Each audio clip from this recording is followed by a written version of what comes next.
बहुत समय पहले की बात है। यीशु अपने चेलों के साथ झील पार कर एक दूरस्थ क्षेत्र गदरेनियों के देश पहुंचे। यह जगह एक सुनसान, डरावनी और पहाड़ी इलाका था। वहां एक व्यक्ति रहता था जिसे कोई भी सामान्य मनुष्य नहीं कह सकता था। उस आदमी के शरीर में बहुत सी दुष्ट आत्माएं थीं। लोग उसे देखकर डरते थे। वह कपड़े नहीं पहनता था और कब्रों के बीच में रहता था। जब लोग उसे पकड़ने की कोशिश करते तो वह जंजीरों को भी तोड़ देता। उसके अंदर जो दुष्ट आत्माएं थीं, वे उसे चैन से नहीं रहने देती थीं। जब यीशु उस इलाके में पहुंचे, वह आदमी दौड़ता हुआ आया और जमीन पर गिरकर चिल्लाने लगा, हे यीशु, परम प्रधान ईश्वर के पुत्र, मुझे मत सताओ। मैं तुझसे विनती करता हूँ, मुझे मत कष्ट दे। यीशु ने शांत स्वर में कहा, अशुद्ध आत्मा, इस मनुष्य में से बाहर निकल जा। यीशु ने उससे पूछा, तेरा नाम क्या है? आत्मा ने उत्तर दिया, मेरा नाम लाश लीजियन है, क्योंकि हम बहुत हैं। फिर वे दुष्ट आत्माएं विनती करने लगीं, हमें गहरी खाई में मत भेजो।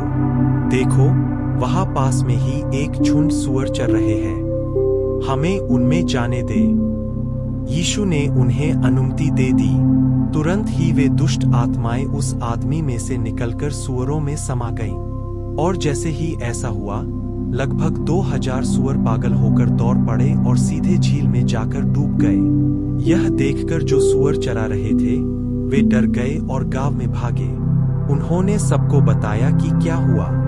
लोग दौड़कर आए और देखा कि जो आदमी पहले पागल, नग्न और डरावना था, अब वह शांत, होश में और कपड़े पहने यीशु के चरणों में बैठा था। लोग यह देखकर चकित हो गए, लेकिन कुछ को डर लगने लगा और उन्होंने यीशु से अनुरोध किया कि वह उनके इलाके को छोड़ दे। उस आदमी ने यीशु से कहा, हे प्रभु, मुझे अपने साथ ले चलो।